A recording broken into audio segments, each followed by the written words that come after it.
Genesis 13. So Abram went up from Egypt to the Negev with his wife and everything he had, and Lot went with him. Abram had become very wealthy in livestock and in silver and gold. From the Negev he went from place to place until he came to Bethel, to the place between Bethel and Ai where his tent had been earlier, and where he had first built an altar. There Abram called on the name of the Lord. Now Lot, who was moving about with Abram, also had flocks and herds and tents. But the land could not support them while they stayed together, for their possessions were so great that they were not able to stay together. And quarreling arose between Abram's herders and Lot's. The Canaanites and the Perizzites were also living in the land at that time.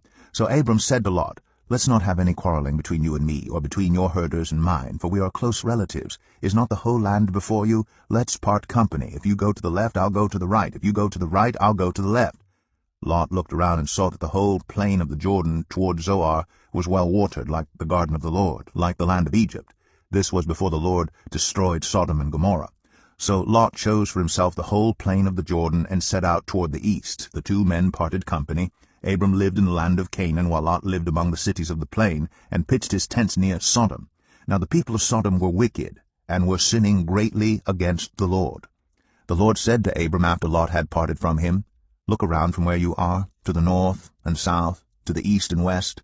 All the land that you see, I will give to you and your offspring forever. I will make your offspring like the dust of the earth, so that if anyone could count the dust, then your offspring could be counted. Go, walk through the length and breadth of the land, for I am giving it to you." So Abram went to live near the great trees of Mamre at Hebron, where he pitched his tents. There he built an altar to the Lord. Psalm 13. For the director of music, a psalm of David.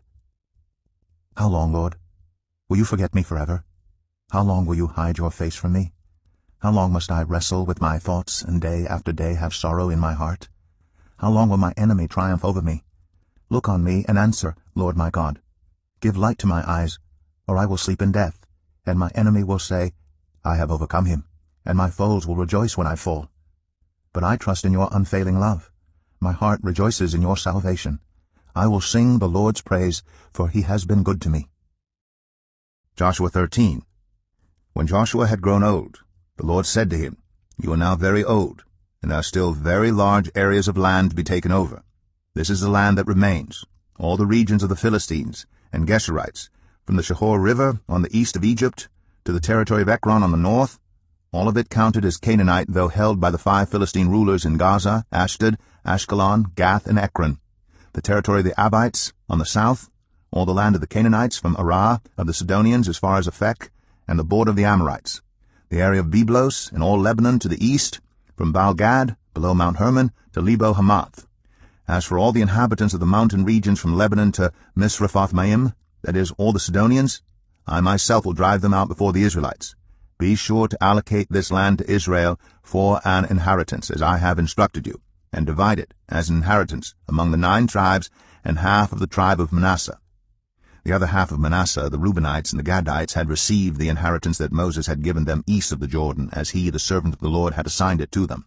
It extended from Aroer on the rim of the Arnon Gorge, and from the town in the middle of the gorge, and included the whole plateau of Medeba as far as Dibon, and all the towns of Sihon, king of the Amorites, who ruled in Heshbon, out to the border of the Ammonites. It also included Gilead, the territory of the people of Geshur and Maacah, all of Mount Hermon, and all Bashan as far as Salekah, that is, the whole kingdom of Og and Bashan, who had reigned in Ashtoreth and Edrei.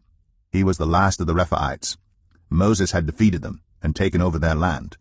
But the Israelites did not drive out the people of Geshur and Maacah, so they continue to live among the Israelites to this day. But to the tribe of Levi he gave no inheritance, since the food offerings presented to the Lord, the God of Israel, are their inheritance, as he promised them. This is what Moses had given to the tribe of Reuben, according to its clans. The territory from Aroer on the rim of the Arnon Gorge, and from the town in the middle of the gorge, and the whole plateau past Medeba to Heshbon, and all its towns on the plateau, including Dibon, Bamath-baal, Beth-baal-meon, Jahaz, Kedemoth, Mephath, Kiriathim, Sibmah, Zareth-Shahar, on the hill in the valley, Beth-peor, the slopes of Pisgah, and Beth-Jeshemeth, all the towns on the plateau, and the entire realm of Sihon, king of the Amorites, who ruled in Heshbon. Moses had defeated him, and the Midianite chiefs, Evi, Rechem, Zur, Hur, and Reba. princes allied with Sihon, who lived in that country.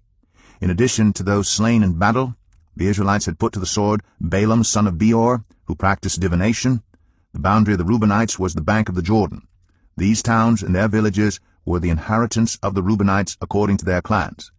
This is what Moses had given to the tribe of Gad, according to its clans: the territory of Jazer, all the towns of Gilead, and half the Ammonite country, as far as Aroer, near Rabbah, and from Heshbon to Ramath-Mizpah, and Betanim, and from Mahanaim to the territory of Debir, and in the valley Beth-Haram, Beth-Nimrah, Succoth, and Zephon, with the rest of the realm of Sihon king of Heshbon, the east side of the Jordan, the territory up to the end of the Sea of Galilee. These towns and their villages were the inheritance of the Gadites, according to their clans. This is what Moses had given to the half-tribe of Manasseh, that is, to half the family of the descendants of Manasseh, according to its clans. The territory extending from Mahanaim, and including all of Bashan, the entire realm of Og king of Bashan, all the settlements of Jair in Bashan, 60 towns, half of Gilead, and Ashtoreth and Edrei, the royal cities of Og in Bashan. This was for the descendants of Machir, son of Manasseh, for half of the sons of Machir, according to their clans.